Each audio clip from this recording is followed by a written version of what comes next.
Mr. Chen. Morning, Mr. Hans. There's Mr. Court.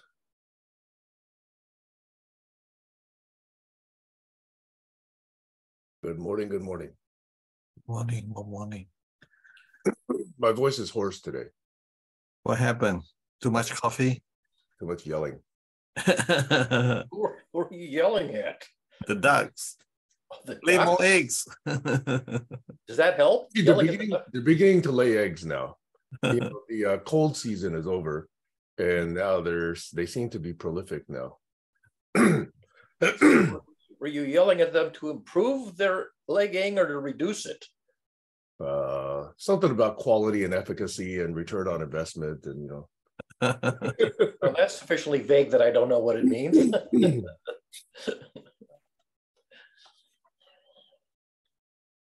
I presume that duck eggs are as good as chicken eggs for breakfast. Is that correct?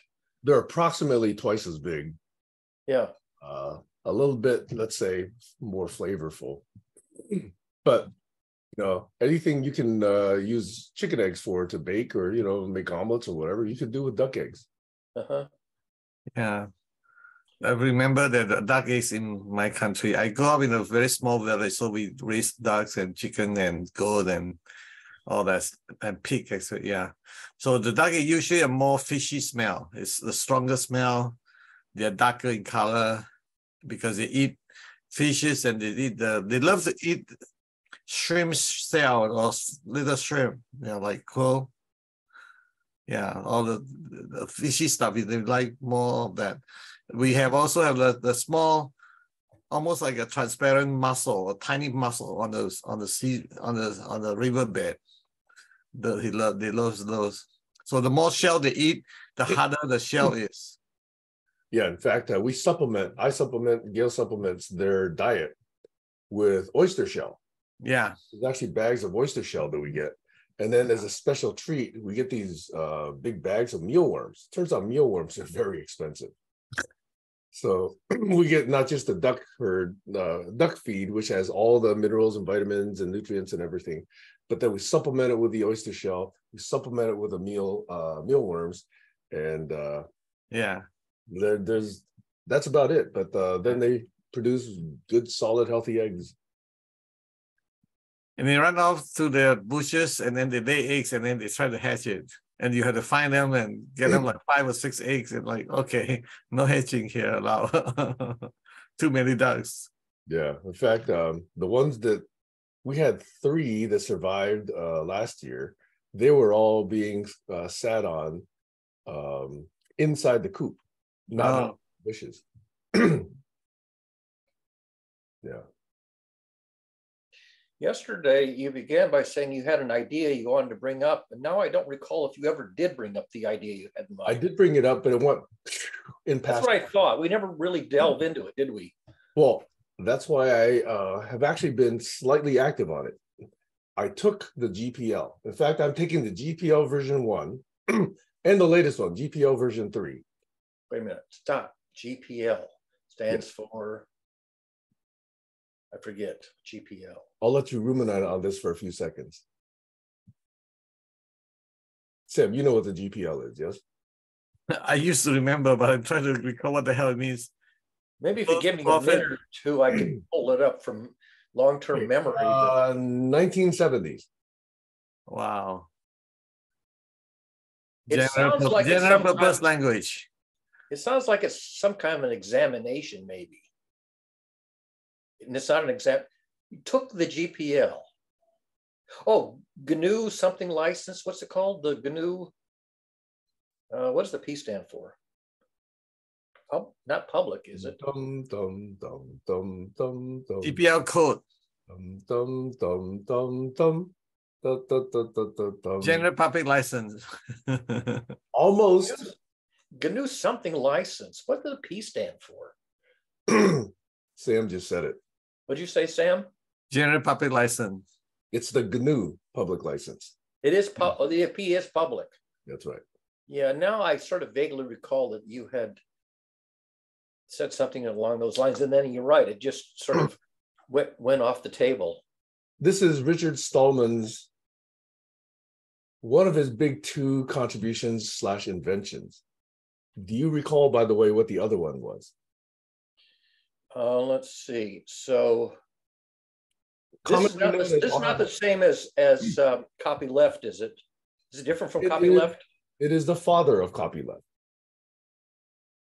Okay, so copyleft is an instance of GPL, but is copyleft the other one, or is it unrelated to GPL?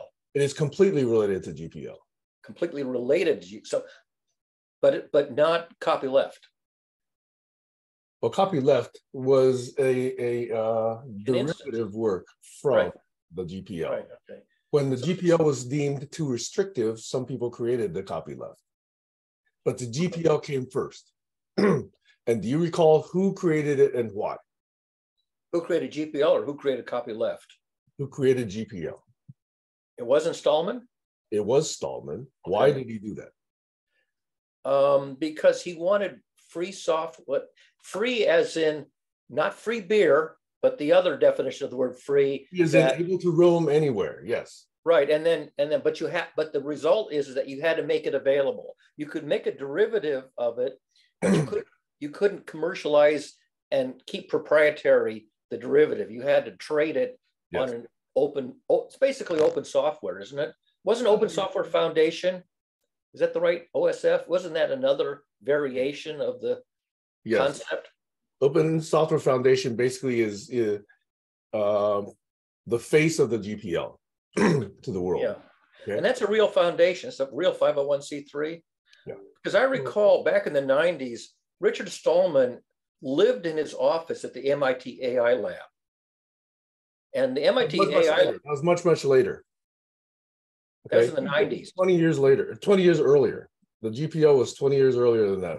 Okay, because I met Stallman in the 90s when I was working on Micromuse, the online learning communities. Hal Abelson, for a story that's a little bit too long to tell here, gave us a computer to use in his lab. He had an idle computer. And so I was in the AI lab setting this up, and that's where I met Stallman, because he literally lived in that same room. And so Hal Abelson and Jerry Sussman were sort of the two big gurus. And I got to know Hal pretty well. Jerry only superficially. I never really spent much time with Jerry. But these were the two gurus of AI at MIT back in the 90s. Well, programming, not just AI. Yeah, well, that's right. So they wrote the, why? Did they co-write the book? Very. Why the GPL? The GPL was invented so he could take his contributions and anyone else's software contributions and say, this is a contribution to the world. Yeah. He didn't want to make money out of it. Right. He didn't want anybody else to make money out of it. He wanted contributions that if you made revisions to what he did, you had to contribute that back to the open source community. Is it really true he didn't want anybody else to make money, like consulting, for example? No. Service money was fine. He didn't want anybody making money out of selling the software. Oh. Okay. But he didn't actually have any way to enforce that, did he? No. The only way he had to enforce it was this thing called the GPL. That was the license. If you accepted his software, you were bound by this license. And if you violated that license, that would mean that now you could be prosecuted for violating the terms. But he never prosecuted anybody, did he? I suspect that there were some tests of this. He may have threatened. I don't know them. May have threatened, but I don't know if there are actually any cases that went into anyway, the point is, someone ethical will look at this and say, okay, if I'm going to abide by this license, I will either not make revisions to the software, or if I make revisions to the software, I will contribute it back to the open source community. Mm-hmm. That's why some companies, are very suspect in this. Some companies sit on their software for a year before they get around to, sending it back to the open source community. That's still kind of okay, but some companies never do. However, the reason for this is kind of related to the reason I'm kind of thinking about this topic that I brought up yesterday, okay, which is Stallman was a source of good software. think about who provides a source of something today that's so valuable that everybody wants it.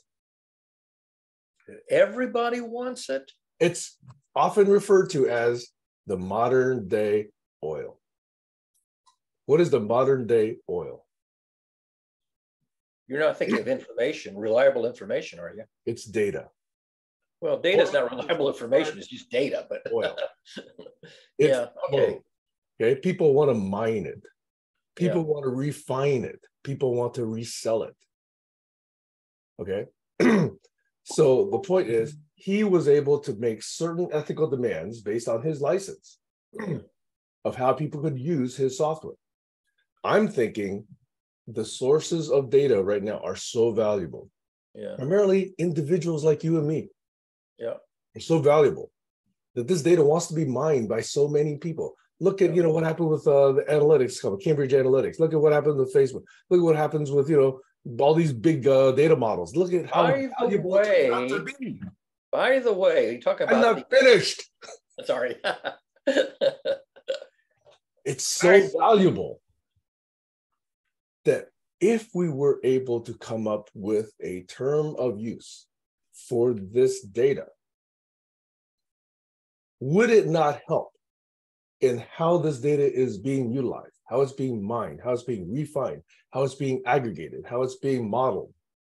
Now, I admit there's going to be psychopathic, non-ethical entities out there. But just like in software, there are people who steal software. But most people feel compelled to abide by the terms of the GPL if they use open source software.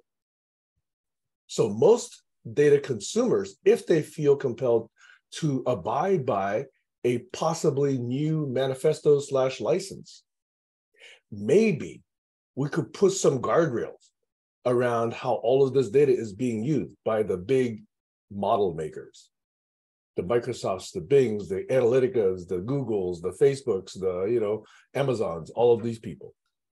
If we say you cannot have my data unless you use it this following way, but you cannot use it for those ways. So I'm trying to say, I don't have it obviously, but I'm trying to say, is there a similar equivalent inspired by the GPL that we could actually contribute to the data provider community to say, maybe provide your data using this license so that you could then have some claim over unethical uses of your data. And by you, I mean us, we, individuals, as well as other consolidating, companies, people that collect data, people that then make it available, people like Kaggle.com. So I don't know if this is possible. I'm just asking the question, is there a possible equivalent of this that could help us so that these models, these neural networks, these, you know what I'm talking about, these bots. Your chatbots. Could be, and they're not just chatbots, they're going to be much more diverse in manifestation soon. Yeah. So that these could be used in some way for quote unquote good versus evil, okay, if you want to put it that dramatically. That's the question I'm asking. So I'm studying, before I got on here, I was studying the GPL version 1. Then I'm going to study GPL version 2 and 3, which 3 is the current one. And I'm going to see, I'm asking the question, could we do something like that for data providers? Richard Stallman did it for software providers. I'm sure you can. The way I see it is that it's always possible, even with the current patent law and copyright law. The problem is the enforcement. Unless you can enforce it, you can get rid of all you want, is nothing. So I've tried to do a patent before myself. I spent almost $50,000 on the stupid thing. It's that's way too much. That's way I'm saying my problem is that because I hired the best lawyers because they convinced me that it's doable. But at the end of it, for me, I just walk away. Just the bottom line is that the enforcement, unless you can enforce it, why bother? That's all. Right. So 2 things. That's why, to me, the thing that makes the GPL work is transparency. If you clearly use it and you resell it, obviously somebody can say, hey, you used that software, and oh, by the way, that was GPL, and oh, by the way, you modified it, and oh, by the way, therefore you violated the terms of the GPL. So this transparency evidence, this transparency chain of consumption is what I'm thinking might provide a way for this transparency to be the enforcement mechanism. Yeah, great idea. I love it. At the same time, also, I'm looking at statistically insignificant of one data out of billions of data out there. How do you find things, our data, my data, your data, in comparison to the billions of data out there, statistically insignificant? So I think there were people that Richard was talking to way back in the 70s who probably asked very similar questions. No, one is data, one is programming. Programming is you have a unique pattern you can find. Yes. But data is one point. But if you aggregate it, see, this would not apply just to Facebook. It would apply to Cambridge Analytica. It would apply to Stanford. It would apply to Kaggle.com. It would apply to everybody who wants to consume data and then use it for some purpose. So just like, today there are software scans. There are software scanners out there, right? So there are things that scan for malware. There are things that scan for viruses. There are things that scan for phishing. They scan for exploits, etc. There are software that scan for various different software libraries. So if you don't declare or comply with a certain library's license, this scan will detect it. And the way we know this is because we provide software to customers who require that we're in compliance with some of these reuse. Right. But again, the software has patterns. It's like a fingerprint. You can scan it because you're unique, because every software is very unique compared to each other. Unless the software is only one letter code, right? If you have one letter code, you cannot scan it because millions of other software have one letter code. So the way I look at it is data. Okay, how do you create a pattern like a fingerprint so that's unique so that you can scan for it? I think the how is a good question, but I think it comes behind the why. It's behind the what. Let me go back to this. What's your intention of doing this again? My intention is to help the world utilize data in more ethical ways, in more wise ways, versus more sociopathic or psychopathic ways. Like, for example, people going to ChatGPT and saying, hey, show me how to make a uranium bomb, right? I'm trying to make the ethical use of AI, the ethical use of some of these models more prevalent, and the sociopathic, the psychopathic uses less possible. Stallman didn't prevent software's piracy, but he did a lot to establish a general ethical terms of use that most ethical people can abide by. And if we say that's a simple bar we want to set for the data consumers, then we could potentially do the next step after that. But you can't solve the whole problem in one step. So I'm wondering whether this is a useful first step. The how should come after the why. And there's many smarter people that can answer the how better than I can. I'm trying to answer the what and the why. I think the control needs to be on the tool, not on the data, because the data is too minute that insignificantly its implementation and enforcement is going to be impossible. Yeah, you could actually say the responsibility can be spread throughout the network, as it should be, right? Just like software, not only is the license embedded into software, but now the operating system has a responsibility. The consumer has a responsibility. The other packages, they call it, has responsibility, okay? The responsibility should be spread. I'm just talking about the objective for now. Yeah, the way I look at it is this way. So if patent can be only enforced when a major corporation like a Fortune 500 or Fortune 5000 is using your patent, it's enforceable. Even the mom and pop business is using your patent, you don't even know how to find it, and it's not even best return of investment to try to go after them. What I'm requesting is a temporary pause on the enforcement question and I'm asking the question, the why. Does the why make sense?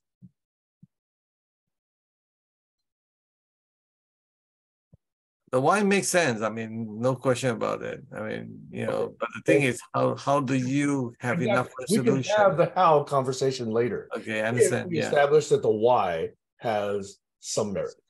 If the why had no merit, we don't even need to talk about the how. Right. I agree. So if we have a good why, then the next question is what? What do we do? How do we actually put some guardrails on there? Sorry, the what? What guardrails do we want to put on there? And then we can talk about how those guardrails get created and built and enforced. That's another problem also. I'm sorry to get into the what, how, and all that. So think of this way, you're driving along, okay? You're using this Verizon cell phone. Your data get picked up so that it's determined whether it's a traffic jam or no traffic jam in your neighborhood, okay? So first of all, you have to sign up with Verizon because that's the only carrier that you trust and all that stuff. Second of all, you have to agree to the metadata they're pulling off of your cell phone. And thirdly, you don't even know what they do with it because it's impossible to trace them down. It's like, okay, so those are a simple data point that is, you're merging into billions of data points that's already out there. So if you can solve that problem, then you can solve the problem that you're talking about. Even the traffic, your single point of cell phone location, how fast you're moving, you know, on what route, all that. They don't know who you are, okay? They don't want to know who you are. They don't even care who you are. So Sam, all they care about is that how fast you're moving. That I know this sounds crazy. But yeah, you got to think outside the box. Otherwise, it's inside the box. Okay. So I bring out the scenario because it's closer. Current system. Yeah. Box is the current system. So yes, there are many sides to this box. Yeah. Verizon has a wall. You know, the cable companies have this wall. The phone companies have a wall. Yes, I understand all those walls. Right. But if the why makes sense, and we can talk about the what next, then we can talk about how, which then can be used to try to push against those walls. Just like who was it? Was it Buckminster Fuller who said, you know, don't try fixing the current problem, create a new system. Don't try fixing the current system to create a new system. And that's the perspective I'm trying to take here. Okay. What is this new world that we want to live in? And then you ask, how do we get there? Okay. Not what does the current system allow me to do? Let me figure out how I can do, you know, a little Brownian motion within that box. That's not the question I'm asking. I understand. No, I'm bringing out the current situation right now. If what can we learn from it and what is in the box, what's outside the box, unless we know what the box current. Do that when we talk about the how. Yeah. I'm trying to establish the why. And at least between you and me, you seem to say no question, right? Barry, do you think the why makes sense? You can certainly ask the question why, but I don't know that you can get. Now you're thinking how again. Don't think like an engineer. Think like a visionary. I thought I was a dreamer. Yes. Engelbart was criticized for being a visionary. His retort was, being a visionary is not easy. Many people. I agree with that. Many people try to shoot you down immediately with why this can't work. So being a visionary is difficult work. I lost the. What was the question you were asking me? So the why doesn't make sense to Barry. Okay. Well, it's not that it's an unrealistic question to ask. I think it's a challenging question to give what's the word I'm looking for? A meaningful answer. Okay, let me state it again. Right now, all the data providers, you, me, other sources, okay, have no control over how that data is used. Yeah. So the ethical usage of all of this data is up to the consumer. Right now, there's no guidelines provided by them to them. Yeah. What I'm saying is, if data source providers could have some terms of use, some license under which they provide this data,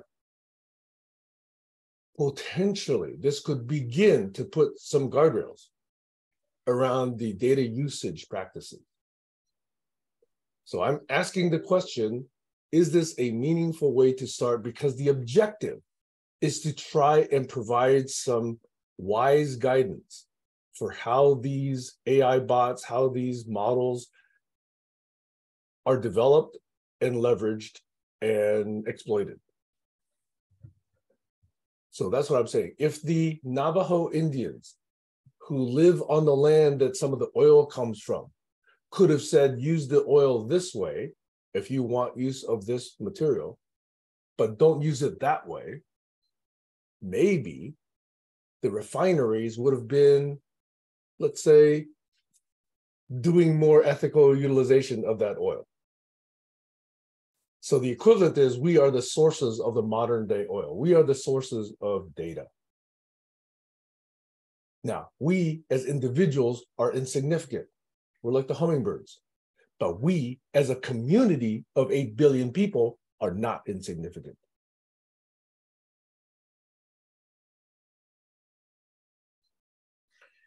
It occurs to me that oil and money are fungible resources. So if you have a pool of money that's coming from a lot of sources and I give you some small amount of it, how can I tell that you're using my specific serial number dollar bills for this purpose because it went into a big pool that's used for multiple purposes, some of which I approve and some of which I don't. Money laundering, and yet there are people who can do the forensics around that and understand it. So don't ask the how. You're still asking the how. You're thinking I'm articulating the futility. You are thinking like an engineer. I am an engineer. Right. Think like a visionary. Well, as a visionary, I have a completely different approach that's outside the box that you're setting. I'm talking about this particular question. I'm welcoming your question, but can you consider this question? Say it again. Because I got so many perturbations of the issue that I don't know which one you're asking me. I bet you, many people, who are trying to ask interesting, new, possibly stupid questions, get this very same response. I'm trying to think about how it could work. I'm trying to think about all the ways it could go wrong. I'm trying to think about all the systems that are in place that are going to prevent that from happening. That's what I'm hearing. I still don't understand what specific question you want me to address. Okay. Do you think there's a viable effort that we could undertake to provide some guardrails around the development and leverage and exploitation of AI technology? Up to about 50% effectiveness, and beyond that, no effectiveness. But do you think it's worthwhile to do even if it's 50%? I'm not even granting the 50%. Well, it's certainly worthwhile to try and see how far you get. I don't have a high expectation that you get as Bingo! far as you want. What? Bingo! Bingo to what? Barry, it's difficult to communicate with you today.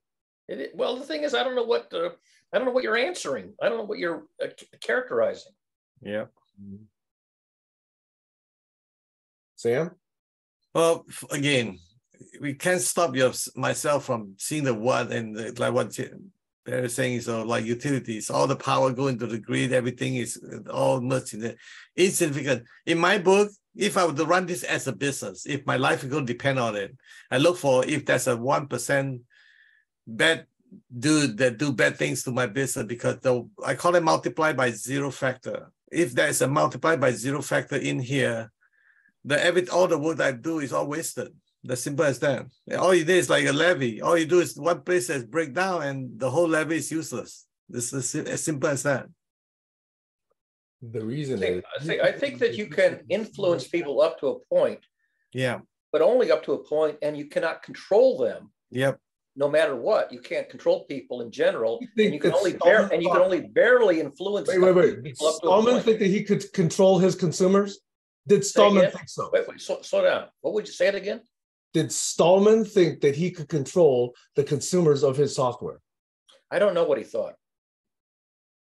Logically, rationally, do you think? I know sort of what he did, but I don't know what he thought. You can surmise. I can surmise all kinds of things, but so what? That's just, I'm just hallucinate. I can hallucinate, sure. Yeah. No. What? No. You've got 50 years of evidence. You got 50 years of evidence. It's not zero. 50 year evidence of what? I still don't know what he thought. Of how the GPL has been beneficial or not, depending on your perspective, to society. And is it? If the GPL did not exist, Linux would not exist. Is that true? That's absolutely what's true. the guy in Finland? What's his name? Linus Torvalds. Would Linus Torvalds have done and what he did if Stallman hadn't existed? Because Berkeley Division Unit. What's it called? BSD. BSD. That's why Linux is way more popular than BSD. I know, but BSD was undertaken before Linus Torvalds. Yeah, under a restrictive license. It basically says we're going to implement the function that Unix provides, but not using the source code from AT&T. We're going to create another set of code from scratch that does the same function, but not the same implementation with the same code. Therefore, we're not going to violate their copyright license. In the same technology, I can create your data without using your data. In which case, you should be free to utilize it. And somebody should utilize it under the license under which you provide it. Right now, what I'm saying is we all provide it with no license whatsoever. So we have no leverage. If we do provide a license, that each of us then says, okay, I will give you this data under this license. And if 8 billion of us say that, now we got some clout. That's another perspective also. Don't you think the whole industry went through this already? No. You know, beginning, they strip up all the related data to individual people because of privacy law. That's what they did. That's what happened. They get around whatever the letter of the law is. That's what it is. Absolutely. And that's to be expected. Yes. I expect with 100% prediction Well, that they will get around the letter of the law. There is Absolutely, every time. Every time. Well, spirit, what the hell does that mean? It's not That defined. we want to introduce. You don't even want to hear the question, Barry. I want to hear ethics, and I don't know how to make ethics happen. I would love to have ethics You do not know how to make it happen doesn't mean that it's not valuable. Oh, it is valuable. I just don't know how to make it happen. So listen rather than deny. Okay, go for it. We'll try one more saying, time. think about what would happen if a world of 8 billion of us had control over how our data was utilized and how the machine language bots could leverage and utilize this data. Ask yourself that question. What would it be like? Barry? What would it be like, you're asking? No, I'm saying if we had some license under which we provide this data. So we say, you cannot use this to make weapons. You cannot use this to target children. You cannot provide this to pedophiles to optimize their searches. All of that. If we had some control, 8 billion of us would have a lot of control. Right now, with no terms of use, we have zero control. That's the change I'm trying to make. Good luck. Thank you. Because I believe that I have the power of observation and nothing more. I don't believe I have the power of control. I have the power of observation and articulating my observation. You do not have that power. Sorry? You believe you don't have the power? You absolutely do not have that power. I do not have the power to control you. Your brain runs your body. My brain runs my body. My brain does not run your body. Full stop. That's right. And I don't care because my brain controls my data. And my brain is trying to suggest something that 7 or 8 billion other people might find valuable. Where you're saying, don't even try. No. Agreed. I'm saying I don't even try to control your body because I don't believe I have the power to control That's irrelevant. It's irrelevant. That is not a useful question that I'm even asking, Barry. You're objecting to some different question.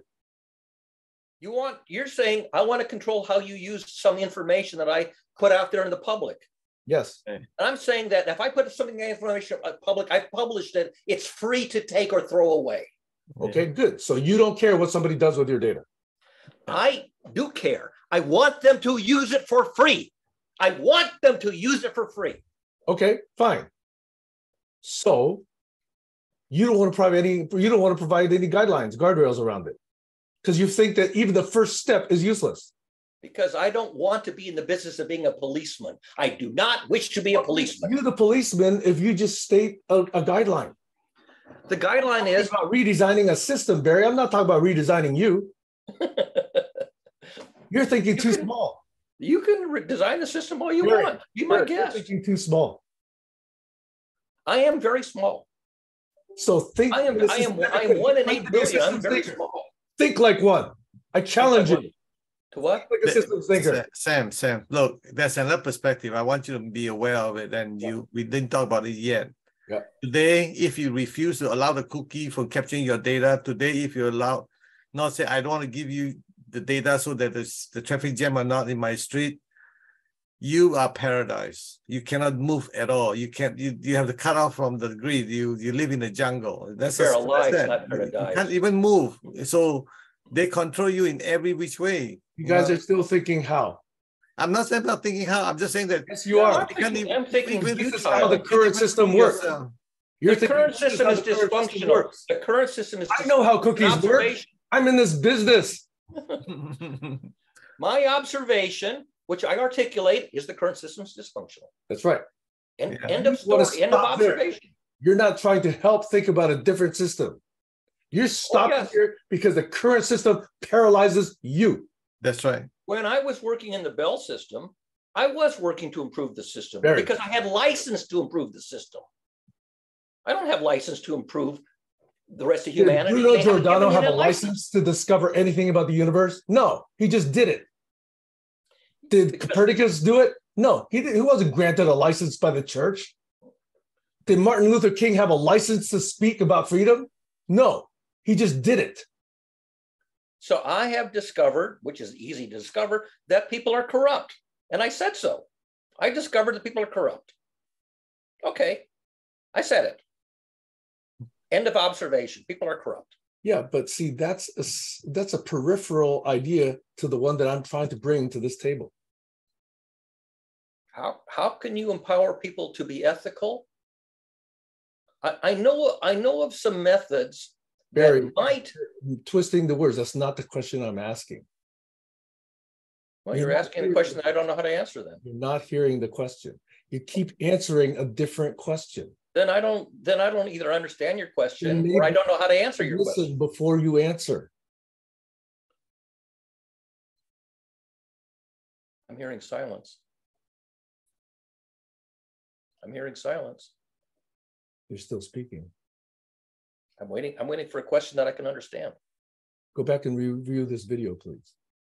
Well, I have to wait until a couple of days from now to do that. Oh, by the way, I should tell you something. When you yell at me, I do not parse the language. My language center shuts down when you yell at me. And not just you, just anybody. Agree. When you yell at me, my language center that parses sentences stops functioning because I'm just hearing yelling.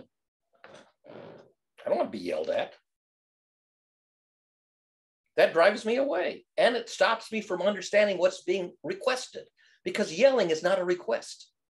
You remember Doug Breitbart with needs and requests and asks, and that's not an ask. It's an assault.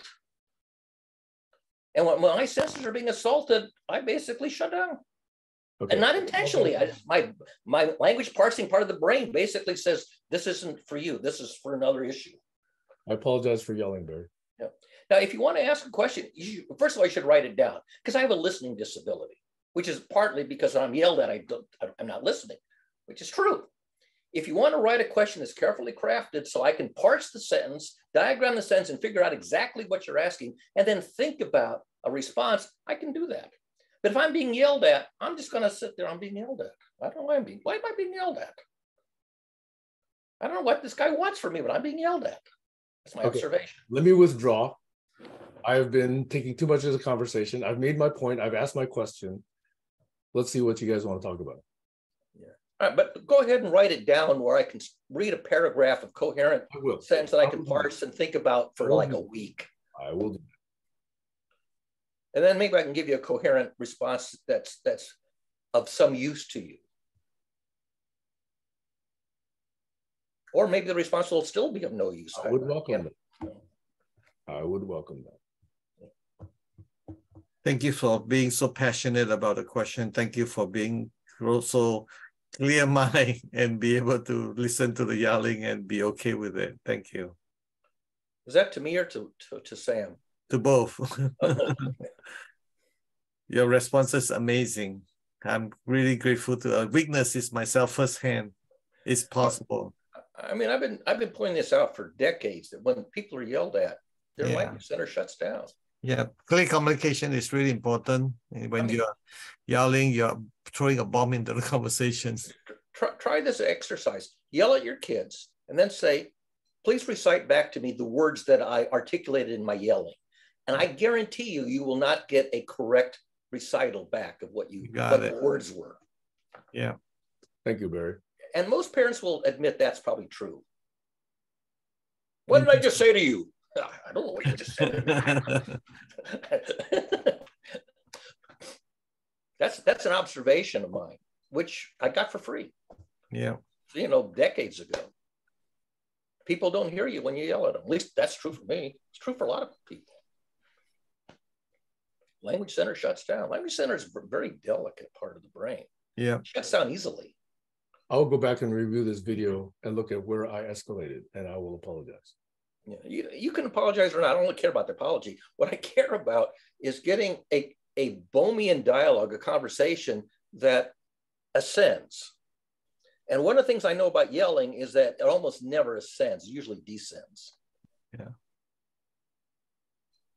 What I was responding to was identifying that your responses were not in response to my question. They were in response. No, and it probably will never be if you were as intense as that. Because that's just my brain basically, language center shuts down. Yeah, this is the kind of thing where I want to go back and analyze what I did. Yeah, I de-optimized my response. Yeah.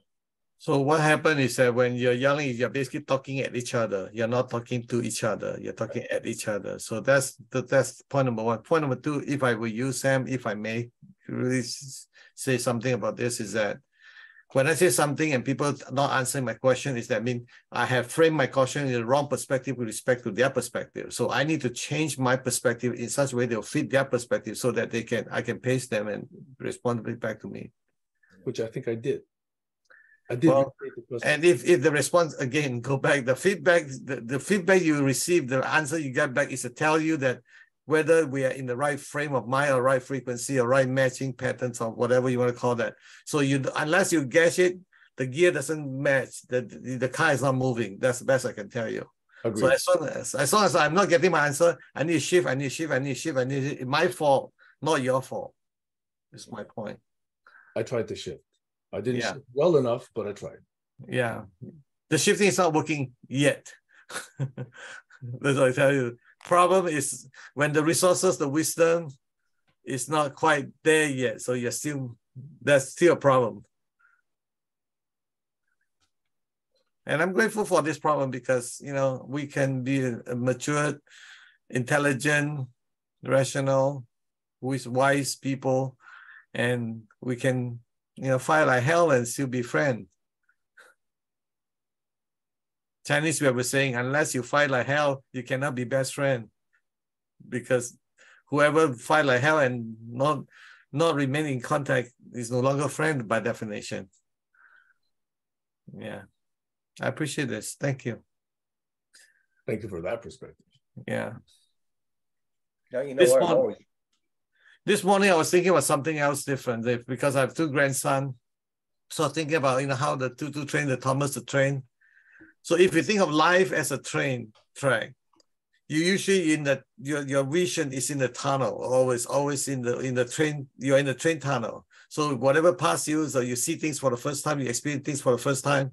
How could we simulate that so that we can educate people, the young child or young adult or people are not educated, by putting certain things there, so you can you can see from the top of the train track, you can see in the tunnels as a capability size game that educate people on the fly. It's a learning process. Think of it that way. So that was on my mind. So I'm just bringing it out to you what's on my mind. So think of it like a time. The track is like a timeline, right? And you can introduce different objects like, okay, you see a liar, you see a threat, you see a danger. How do you know it's a danger? How do you know it's not a danger, but just a drama or again, all this introduction to it. So that like adding knowledge to the brain. So I thought Barry is a learning expert. So how could you use emotion feedback into the whatever that learning that need to be learned? So it's like what I love about Barry was saying, like, okay, if you can try this, yell at your kids and say, repeat to me what you say. So again, to me, you can put that on the track. Like, I'm going to practice that to see, so teach the kids not to yell or something along that line. Again, I think we can put that and make it as a platform so that people can introduce certain things and people buy the experience so that the kids want to learn that experience or whatever that learning that may be. So I thought it's a pretty useful platform to create for my grandson, if I may. When I was a kid, my parents used to buy Jewish comedy records, Yiddish Jewish comedy records. And I loved them, even though they were sort of over my head because a lot of the comedy was adult. But what you remember are certain tropes, which are recurring tropes in these. And one of them that I can still remember after 70 years is, don't holler, don't holler. What does that mean? It's funny because the word don't is hollered. And then the second word is holler, don't holler. I don't really remember the actor who uses that trope, but it was a recurring trope in one of these comedy scenes. And it took it to heart because, yeah, it's a guideline that says, I'm going to do something that doesn't work. I'm going to yell a word at you, and then not yelling, I'm going to say the name of the thing I'm doing and offer it as a suggested guideline. Don't holler. That stuck with me. That stuck with me up for 70 years. Yeah, I love it. Again, to me, I always remind the parents that children are like a piece of white paper, right? Whatever ink, whatever damage, whatever scratches, whatever hole you made will be there permanently. Yeah. And that's how they build their knowledge. That's how they build their, emotional recognition system and all that stuff. And Sam, were you still on yesterday when Heiner was talking about writing in capital letters? Or were you already gone? He would write in capital letters for a legitimate reason, but then other people would take it as hollering.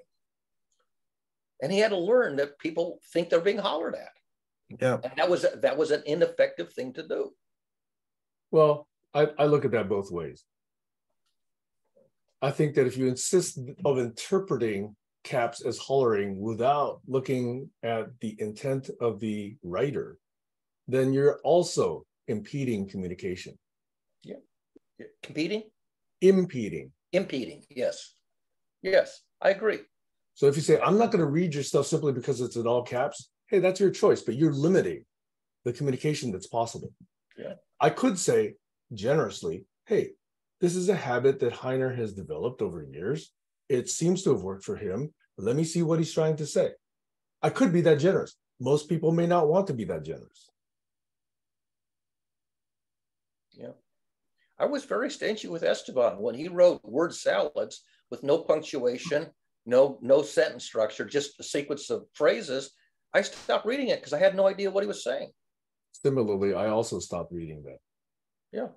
They turned into tautologies. Yeah. He would say something like, such is such. He would use these. But such may be such, but such may also not be such. That was he would say, basically, it boiled down to him saying, well, maybe, and maybe not. Yeah. In so many words. Yeah. So, and that's what oracles do. You had these fancy Greek oracles, and you boil them down to what they actually said at the end of the paragraph. It was, well, they said maybe and maybe not, which is true. Well, is it not true that you were the one who introduced me to this term counterfactual? Didn't you? I would have used it. I don't know if you knew the word before I used it or not. So in other words, there's a possible interpretation that just simply naming the components of the sentence brings up some activity in the brain. Yeah. Right? Which is independent of the actual sense of the sentence. Or the word sequence does not comprise a like, sentence. for example, I could say, for example, XYZ could be a pedophile, could not be a pedophile. That's a true statement.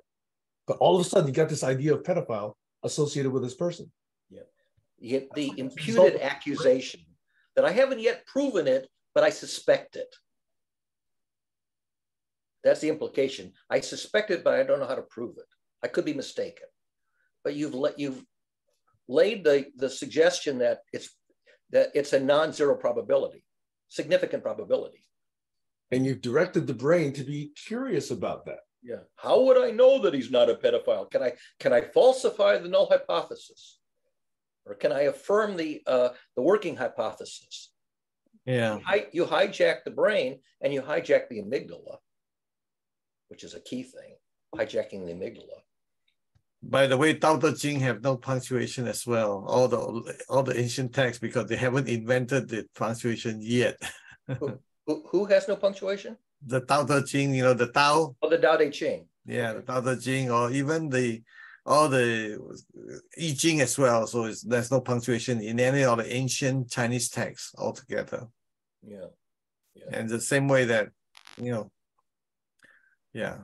It's real easy to generate word salad or gibberish, which at the end of it, you say, what did they say? Well, they said a lot of words.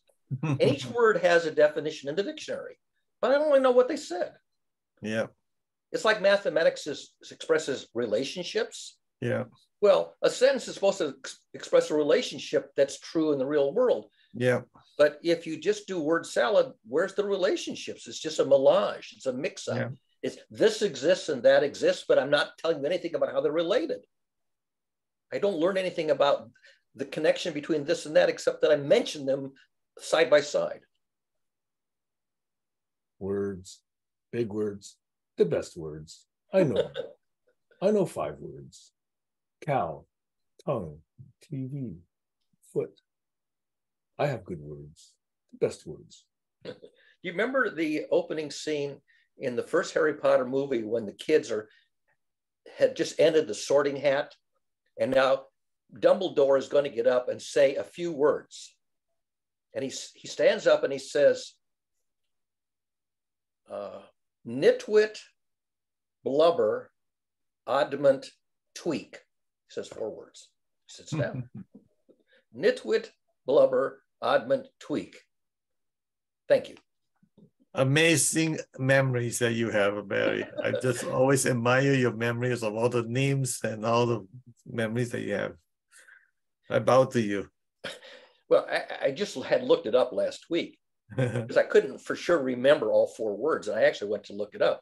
But the point is that, yes, you can say words in a word salad that are intriguing, suggestive, but leave you scratching your head. What did he mean by uttering those 4 words? In other words, the words need a certain structure before they take on any kind of truthiness or truth value. Notice, by the way, that the one thing those words have in common is that they all have a kind of a pejorative implication. They're kind of insulting. Those 4 words are pejorative in tone.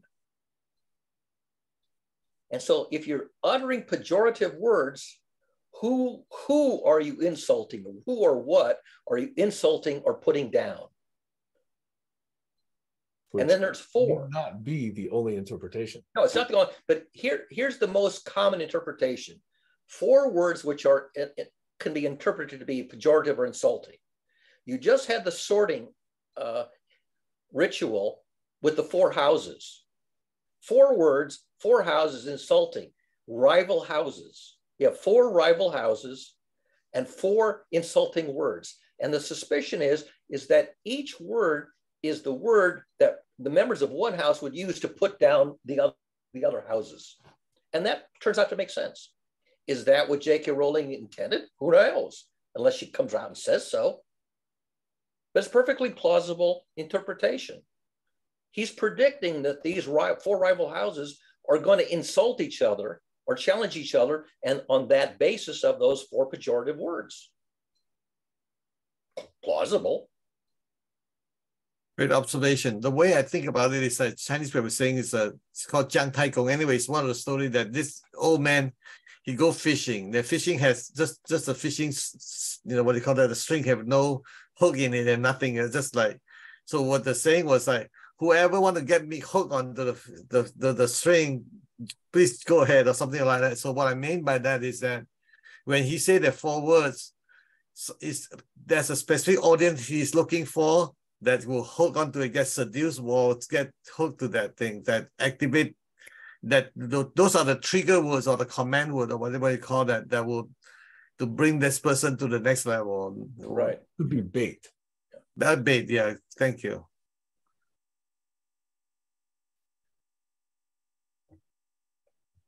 Curiously, when you said those words, I didn't even think about what those words meant. Because to me, with no sentence structure, there's no truthiness, there's no truth value to it, So it wasn't even meaningful or useful to think about what those words meant. You have the context. It's the first words that Dumbledore speaks to the students, the freshmen, as they're being having been sorted into the 4 houses. That's your context. And you say, well, does his 4 words somehow connect to the context in which he says them? And then you generate these hypotheses. Now, that's the only hypothesis that I came across that people articulated with some belief that that's what J.K. Rowling had in mind, or Dumbledore, the character, had in mind. Is that correct? I don't know of any competing hypothesis that stands up as well. I do have a feeling like exactly what he's trying to tell me now. If I'm in this situation, means that all the 4 words, I don't know any of them. I have a lot to learn here, my friend. Until the end of the quarter, I hope be able to get the meaning of all 4 words, so that, yeah, I did it. But it makes you think, but you have no way to know if your thinking is on target or just a flight of fancy. And similarly, you could look at J.K. Rowling's descriptions of certain of the animals, like a griffin, for example. Why was it important to have this particular characteristic versus that particular characteristic? Right. In any book, you could say, is this meaningful to the book, or is it not meaningful to analyze? Was it important that what's his name, the big guy, was extremely overweight? Was it important? Was it important that somebody wore glasses? This, what you just said, gave me an idea that I was talking about a life train thing. Guess what? I can write a storybook, a children's storybook that put all those facts in there and all that stuff, and use it as a building block. Hey, Barry, did you ask ChatGPT or Bart about those 4 words? No, what I did, I may have asked it to remind me of the ones I couldn't remember. But once I had the 4 words, then I went on YouTube to see what the fans of Harry Potter had. First of all, I went to find the scene itself where he says them, so I could watch the scene. And then in the process of watching the scene, I found a couple of fans who rendered their interpretations of the meaning of them, which I then watched, because so I was researching it. I don't think I asked ChatGPT to interpret the meaning, only to remind me of the 1 or 2 words I couldn't remember. It just seems like something you would do, since you often ask ChatGPT to explain things to you. I do, but in this case, it occurred to me that it probably was not going to be fruitful. And the reason why is that, as far as I know, the only place where you can readily find an interpretation is on YouTube among the fans. And ChatGPT doesn't have YouTube as a source that's trained on. But it may not be the only source. You don't really know. No, and I can turn around and test your hypothesis by asking it. I think I'll do it now. Don't take about a minute. What is the interpretation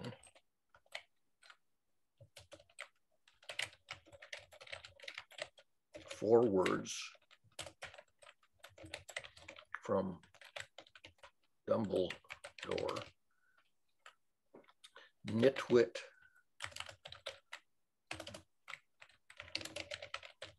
blubber, oddment,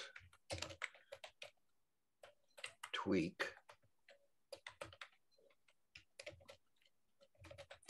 and what is your source for your proposed interpretation? What is the interpretation of the four words from Dumbledore, nitwit, blubber, oddment, tweak, parenthesis, and what is the source for your proposed interpretation, question mark? Fix my punctuation here so he knows what I'm asking. And by the way, I only know the meaning of one of those words, and only, one of them, nitwit, is the one that I understand. So I didn't understand that the other three were pejorative. Blubber, whale blubber. Yeah, but that's not necessarily a pejorative term, right? It's just whale blubber. It's a noun. Yeah. Or so, well, you're just blubbering. You're not articulating something coherently. You're blubbering. Okay. So let's see what it says. The four words nitwit, blubber, oddment, tweak are spoken by Albus Dumbledore in the first Harry Potter book, Harry Potter and Sorcerer's Stone. He says them after the sorting ceremony when the first year students have been sorted into their respective houses. So it gets the context. There are a few different interpretations of what these words mean. One interpretation is that they are simply insults to the four houses. Okay. Nitwit is a derogatory term for a foolish person. Blubber is a derogatory term for an overweight person. Oddment is a derogatory term for a strange or unusual person. And tweak is a derogatory term for a person who is always fidgeting or moving around. Another interpretation is that the four words are actually a reference to the four founders of Hogwarts: Godric Gryffindor, Helga Hufflepuff, Rowena Ravenclaw, and Salazar Slytherin. Nitwit could be a reference to Gryffindor, who was known for his bravery, but was also sometimes reckless. Blubber could be a reference to Hufflepuff, who was known for her kindness, but was also sometimes overweight. Oddment could be a reference to Ravenclaw, who was known for her intelligence, but was also somewhat eccentric. Tweak could be a reference to Slytherin, who was known for his cunning, but was also sometimes ruthless. Finally, some people believe that the words are actually a prophecy about the future of Harry Potter and his friends. Nitwit could be a reference to Ron Weasley, who is often foolish but also brave. Blubber could be a reference to Hermione Granger, who is often overweight but also intelligent.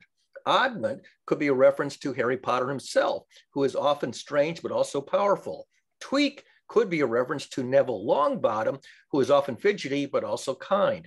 Ultimately, the meaning of the four words, nitwit, blubber, oddment, tweak, is up to the individual to decide. There is no one right answer, and each interpretation has its own merits. Thank you. And Bard generates three independent responses. I could bring up and read the other two. No, good. But notice that the first two are basically what I had said is the ones that I found, among the commentaries. So it did find it. Yeah, but by the way, it didn't answer my question, which was, and what is your source for your proposed interpretation? It did not answer that. I could repeat that because it didn't answer that. Just ignored it.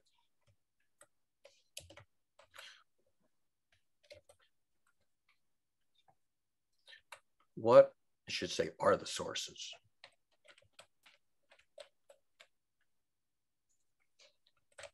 What are the sources for your proposed interpretations?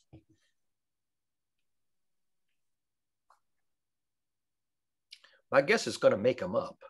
That's what I'm thinking.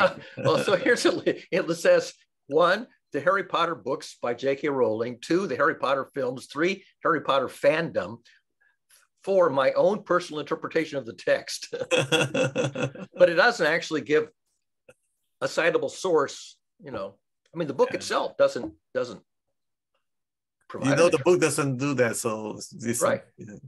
but it's a good guess, right? I mean, you can, unless you want to go read how many pages was that altogether? Over 700 pages, that first book. I mean, talk about the whole entire. But the point series. is that if you I asked it, cite me a source that you read. Now, we're pretty sure it didn't read the books. I mean, I could be wrong about that, but one of the reasons I know it doesn't read these books is that if I ask it to cite a page and a passage that it's supposedly referring to, it Right. can't. Yeah. Now it'll often make up a citation that's bogus. You know why it can? I have a big suspicion that if you could, then you're going to have the copyright issue because you're copying data from a book that you have no right. Yeah. It's not a copyright violation to say that I have read and I'm relying on this reference. In an academic paper, you can put references and you say, so-and-so said this, in this article, it was peer reviewed, and here's the reference that I'm relying on. You give a citation. I agree. That's not a copyright violation. I learned it from my buddy Godfrey that if I refer to it so that I'm one step closer to the trouble I'm going to create, versus like, I don't know what I'm talking about. I don't leave me alone. That will be, I'm free from trouble. Yeah. So basically it blubbered about the source. Yeah. It didn't expressly say this interpretation comes from this author who wrote it in this paper. Okay. And I'm relying on no, it doesn't say that. It just so I'm saying if it's blubber, people cannot nail them to the copyright infringement or something, because this is the biggest problem right now. I've talked to a lot of people at ChatGPT. It's like, okay, they're stealing my work, they're stealing my, all that stuff. Stealing is a keyword right now for all the people. This is huge conversation going on right now. But it's not stealing if you quote somebody and cite them as the source, and it's just a brief quote. But if I will ask 10,000 questions, you quote 10,000 times, you are basically have all my data, and you're stealing my data. Is what they're looking at. You have no way to create this piece of information unless my work is in your hand or something like that. But critical review is allowed. So if somebody presents a theory and a whole book on the theory or paper, you can come around and critique it or evaluate it. And you say, here is a critique of so-and-so's theory about XYZ. In this theory, so-and-so says X. Here's where I think that X has merit. Here's where I think X is flawed. That's perfectly legit. The art owner, the artist, the author, they are in their survival mode. When they're in the survival mode, they get, what do you want to call that, get triggered so easily on the survival mode. And I have so much difficulty conversing with them. Like, I don't even try. It's like, okay, whatever you say. I've gone looking to say, has anybody out there, to your knowledge, Bard or ChatGPT, referenced anything that I published in academia? And if so, what did they say about it? And I have a hell of a time finding any references that this thing knows about where my work is cited and discussed. Go ahead, Sam. Please review this section of the video and contrast it with the question I was trying to ask at the beginning of the session. Would you do that? If you write that down, I'll remember it. But if you don't write it down, I won't remember. Email us a link to get to the video. Otherwise, we won't be access to the video. Yeah. Remember, accessing is more important than before we can review it. Yeah. It'll take me a few days, but I'll that's fine. Well, whatever works. If it's important for you to send us a link, it's important for us to review. The case of it's that, if I'm the source of data and I want other people to acknowledge me and understand in what circumstances I'm allowing you use of my data. That was the question I was asking. Yep, agree. Thank you for reminding us of the importance of thank you for being flexible and changing your frame of reference to fit ours. I mean, the whole point of publishing a peer-reviewed paper is you want the ideas to get out there into the community. And you want people to read it, understand it, comment on it, and build on it. Or refute it if they think you've made a mistake. You don't want them to ignore it. I mean, what's the point of publishing it if people are going to ignore what you publish? Thank you. Okay, Sam, go for it. If I'm a human reading your paper or book, I can't copy down the entire book, right? It's impractical. So what I would do typically, if I was taught in 8th grade to do research, I would take 3x5 note cards and I would write down that passage that I think was useful to me, as well as the page and the paragraph and etc. That's the citation, right? Obviously, an electronic entity doesn't do that. It can copy the entire work. It's not using 3x5 cards. Right. Well, so it's inherently got an entire copy of your work. It's not just annotating. It's not just citing. It's got the entire copy. It's got access to it, or it had access to it in the training data. In real time, I don't think that these things can go back to the original training data. Right. But my point was, you can't apply the same understanding of how humans consume your paper or book and apply and expect that that's how a bot does. It's very, very different. But that wasn't what I was asking. I was asking it, does it know of any case where it's cited by a different scholar and mentioned? Because I'm looking for cases where it knows that my work has been cited. But I don't think that's what you asked it. I would not interpret it that way. Yeah, well, the way here's what happened. One of the elements that I did was something called in mathematics a phase plane diagram.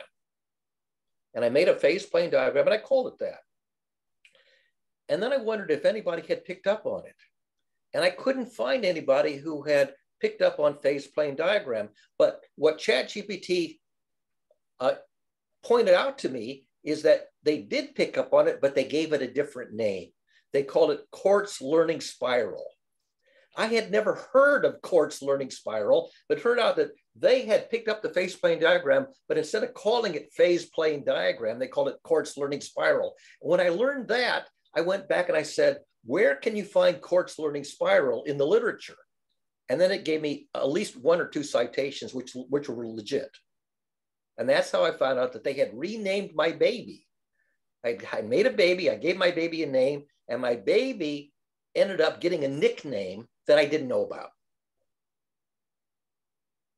There was previously, there's a baby that has the same DNA as your baby, so it's named the baby with the same DNA with the name that was previously assigned. It even had the graphic. It had copied the graphic, the phase plane diagram graphic, but it relabeled it as quartz learning spiral instead of the phase plane diagram of the motions of learning or whatever it was that I called it. It gave it a different name, and I didn't know that. So that's why I didn't know that these people had picked up my work. By the way, I always think that in China, because they don't have peer review processes, so the advancement is not as fast as the Western world where they have peer review and all that stuff. Yeah. So, and by the way, the notion that the same idea, the same abstract idea can exist with different nomenclature, different names in different disciplines, it's really hard to discover that the same abstract idea exists over here in this other discipline with different nomenclature and different names. And once you see that they are the same pattern, they're identical in shape, then you go, oh, it's the same idea. Maybe they got it from me, maybe they got it independently, but it has different names. Did they say something about it that I didn't see, or vice versa? Go ahead, Sam. That is one of the key elements of intelligence, and I call it recognition. Yeah, pattern recognition. Recognition itself is what disambiguates what exists in your knowledge base already with what new information is coming in. It's saying, where can I attach it to something that's already in my mental model? Right. That I call the recognition process. Exactly. Okay. Yeah. And you could call it the spiral, you could call it the phase plane, you could call it, a stacked model, I could call it a planar model, I could call it a Cartesian model. But if it maps topologically to similar ideas, right, that adds to the strength of the recognition. Exactly. Recognition is not nearly always, in fact, it's rarely 100%, straight match. Exactly. Unless you're working from a dictionary. A dictionary is what's trying to get you to that 100% match. Yeah. But if you're encountering, real-time real life phenomena and real life phrases that don't actually translate to simple words yet, this is still the recognition problem. And this is why the visual the visual component of the brain that does this visual pattern matching came way earlier than the logical cortex part of the brain. Okay, recognition is more fundamental to information processing than logical reasoning. Absolutely, absolutely. And that's Visual why reasoning. today, look at the AI models today. They're pattern based. They're not yet logic based. Yes. They'll get there soon. And people that say, "Oh, AI can never get there," they don't know what's coming. It's coming. Advanced symbolic logic is difficult. And when I was playing around with these knights and knaves logic puzzles, the ones that are simple enough that a high school student can solve them in a half an hour versus the ones that are so hard that a PhD professor would spend a month trying to figure it out. And the notion of how hard are they or how easy are they, and to what extent can a large language model, which only does text, handle a knights and knaves class logic puzzle? And it couldn't even solve the high school level 20-minute one. Go ahead, Sam. Let me ask the following question, okay? You and I, as human processors of these logic problems, okay, try to reason through, is it this case? Is it this case? Is it that? Is this combination work? Does that combination work? Whatever, okay? Now, if I write a simple, probably very small program that goes through the combinatorial, combinations of these things, am I being intelligent? Is the program being intelligent? Is the combination intelligent? Or are we just saying it's not intelligent because it's just doing brute force? These bots today have all the published works in the world. Are they intelligent? No, you could say it's just brute force. It's just plausible. It's not intelligent. Or you could say, wow, that sounds intelligent.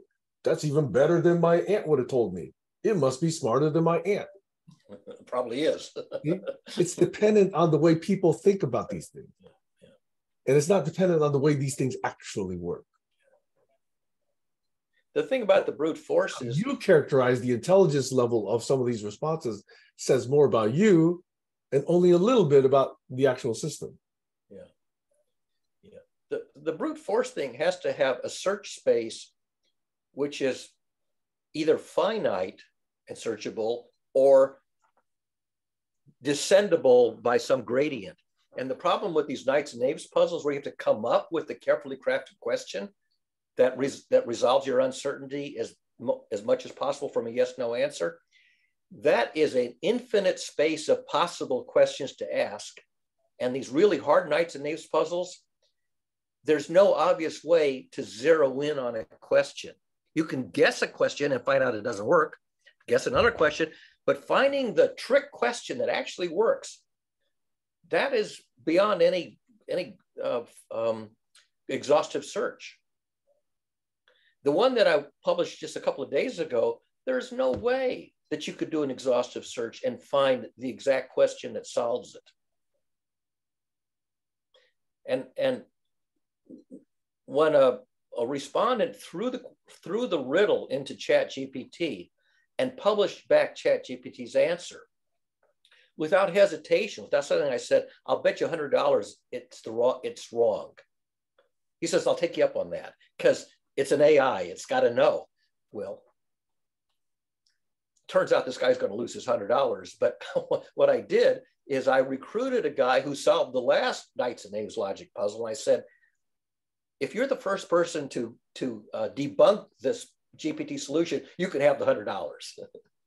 Because I didn't want the $100. What I want to do is enlighten the guy not to believe that ChatGPT has any ability to do logic, especially one that's labeled as the hardest logic puzzle that's ever been invented. Right. I got two perspectives to add to this. One is that recognition requires multiple perspectives, right, or multiple ways to solve the same problem, whatever you call that. Yeah. And then the second one is that until we have the difference and know the difference that tells the difference, we have no way to say, well, this is solvable, this is not solvable. So unless we have a way to label it, right, And you know, talk about label. I love the way you said there last time. Is like when the science doesn't know what to do with it, they put a name on it. They create a name for it.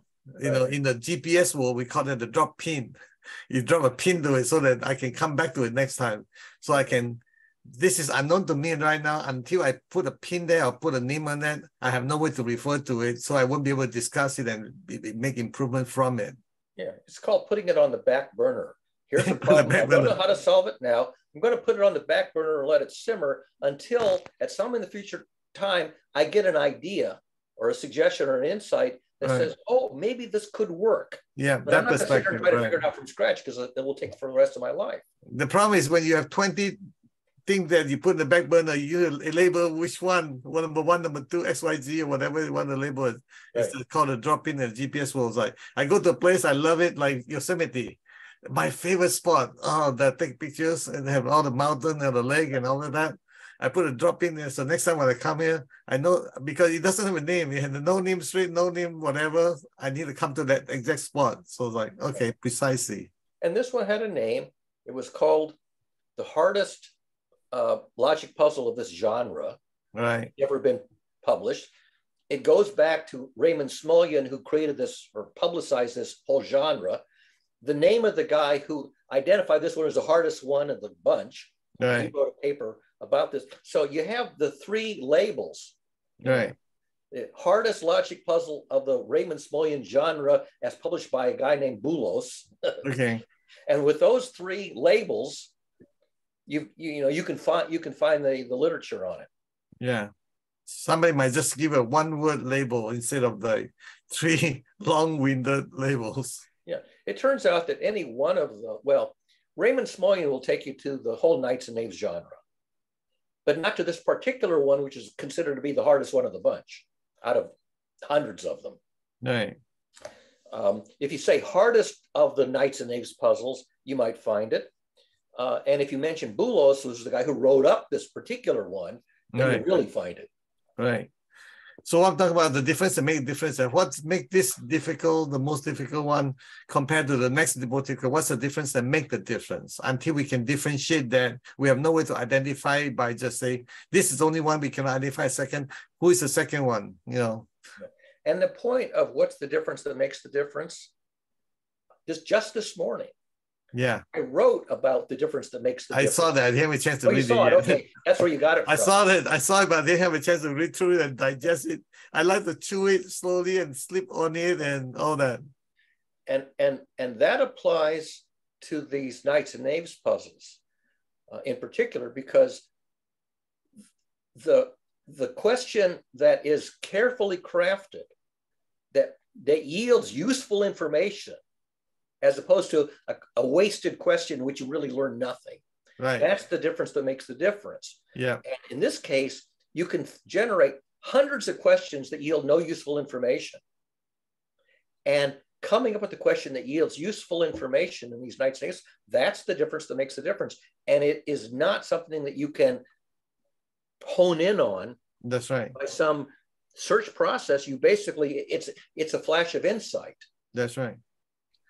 Yeah, this is what I call the live trains. Like you need to use the binoculars to look at certain things, then the magnifying glass will not do the job for you and all that stuff. So you have to have the talent, you have the reference, you have to have the intelligence, the pattern recognition, and the different. That's in order for you to tell the difference and make the difference. There's unless you use a tool and the wisdom and among other things, that's tell the difference. That make the difference. If you go back to the adaptation of Boolean algebra, Boolean logic, and its application to computer science, you start out with and, or, and not, right? Which are basic. Everybody knows about and, or. Then you go exclusive or, right? Okay, which is tricky. Okay, right. Then if you say exclusive or with a not after it, the inverse of exclusive or, you get XNOR. That's right. Of and, or, not, nor, NAND, X. When you get to XNOR, exclusive or not, that's the least used example of a logic function, and it's the one you have to use in this problem. This is one case where none of the others will do the job. You need XNOR, and not just a trivial XNOR, a compound XNOR. You have to construct a compound XNOR question that allows you to get useful information where none of the others would give you any useful information. I used to be an expert on this Boolean thing on my 12th grade that my teacher actually invited me to her house to teach her about that. For Sam's benefit, XNOR in Boolean logic is equivalent to if and only if in mathematics. If and only if is something that you learn later in mathematics. And most basic mathematics, you never get to if and only if. I've never heard the term XNOR in all of my decades. And if and only if is a straight equivalence / identification. Yes. So why is it a NOR? Why is it an OR? Because first of all, well, the way if and only if works is that if they're both true, two inputs, something is both true or both false, then the compound is true. Right. If the input and the output are opposite, one's true and one's false in either order, then you get false. So if and only if is this strange combination that they either have to be both true or both false. If it's a mixed bag, then it's the opposite. And so it divides the four cases into true, true, and false, false in one bunch, and true, false, and false, true in the other bunch. Right. That's what the XNOR or if and only if does for you. And in math, it's easier to write IFF rather than XNOR. Right. And the only reason that you have XNOR is because the naming convention in logic gates is and, or, nan, nor, XOR, and then what's the last one? XNOR. Because you're maintaining the naming convention. It's not XOR. It's XOR followed by not. But the thing is that when you build a logic chip, you only end up using, I think, NAND and NOR, if I'm not mistaken. Yeah. NAND and NOR suffices. I've those schematics, and I never came across XNOR. Right, because XNOR means you have to make an XOR, and then follow it by a NOT, which is a lot of components. And it turns out that adding these obscure logic gates, which are almost never used, you don't need it. Just use NAND and NOR, and that's enough to make a computer that can do all Boolean logic. You just have to use them sequentially instead of in a single shot. So that's why you never heard of it. It's engineering-wise inefficient. Whereas in mathematics, if and only if is used quite a bit.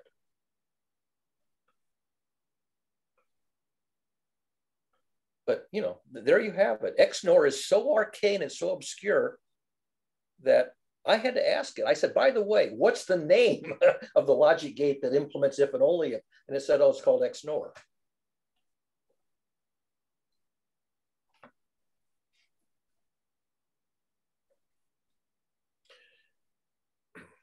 And if you look up XNOR, you probably won't find a whole lot of references to it. It's in Mathematica. Does it say it's XOR followed by not? Let me see.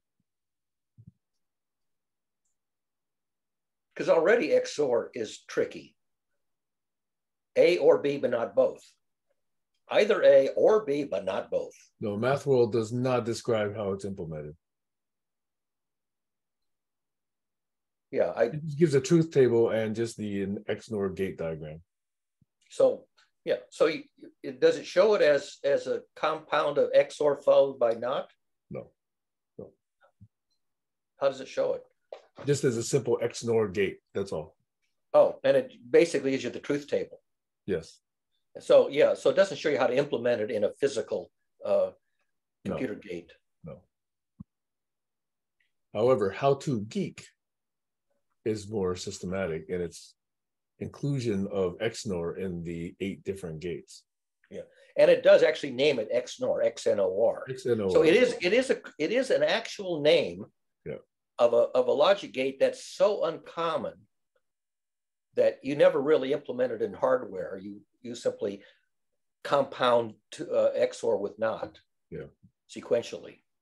I mean, way back in the 70s, I was building analog XOR and then, and gates and, OR gates, etc. Never came across XNOR. Yeah. Never had to. And you can see why. It's very rare that you need it. And even when you do need it, it's much easier simply to compound XOR followed by NOT. Mhm. I can't think of a real life situation that where I would need it. Well, that hardest logic puzzle in the genre is the one case I know of where you absolutely have to use if and only if in forming the question that's going to yield you useful information. And what's interesting is that you're going to get an answer which means true or false, but it's not in a language that you know. So you don't know which word means true and which word means false, but you do know if you're getting the same or different answers from two different entities. So all you can learn is that they gave you the same answer or they gave you competing answers. If they give you the same answer, you don't know if they said true, true, or false, false. If they gave you competing answers, you know that they said true, false, but you don't know which one said which. Wow. And it turns out in this logic puzzle, you don't need to know which word means true and which word means false, but you do need to know that there are two words that are complementary. And you can tell that I get the same or different answers from the two entities. That's all you've learned. They gave me the same answer, but they gave me conflicting answers. False, false, and true, true give you the same answer. True, false, and false, true give you the other answer. That's very uncommon in logic to need that. That's between A and A minus. Great. Yeah, I mean, it's intriguing, it's arcane, it's relatively uncommon, except in these really arcane knights and knaves and, you know.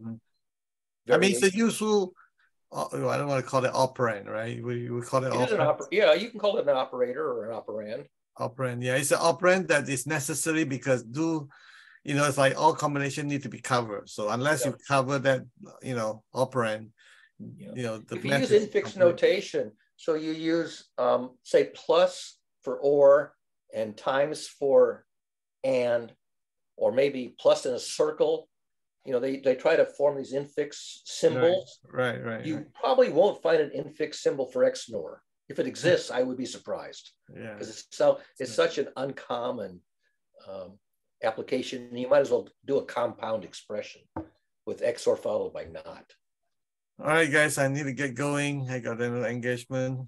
Thank you so much for the wonderful experience today. I really appreciate this special occasion here. I got homework to do. Thank you. Take care.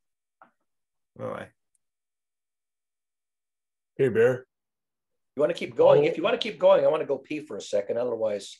Actually, I'm okay with quitting. I got to prepare for a Zoom with my parents. So I'm also doing more research on this GNU idea anyway. And then that will also allow me to get the video up sooner and then give you some links that I would request. Make sure you write down what you want me to research because I don't have a tape recorder up here. I think if I give you those links and if you don't reconstruct my question, then I think it's not in your area of interest. Or that I don't really have anything enlightening to say. All I ask is just look at those two sections of the video. That's all. There's a lot of stuff where I have no insight or anything enlightening to say. I try to have something insightful, enlightening, but there's plenty of things where I shrug and it's beyond my ken to contribute anything constructive. That was my request. I'll just leave it at that. Okay? Okay. All right, Barry. Have a good Sunday. Ciao. Talk to you later. Bye-bye.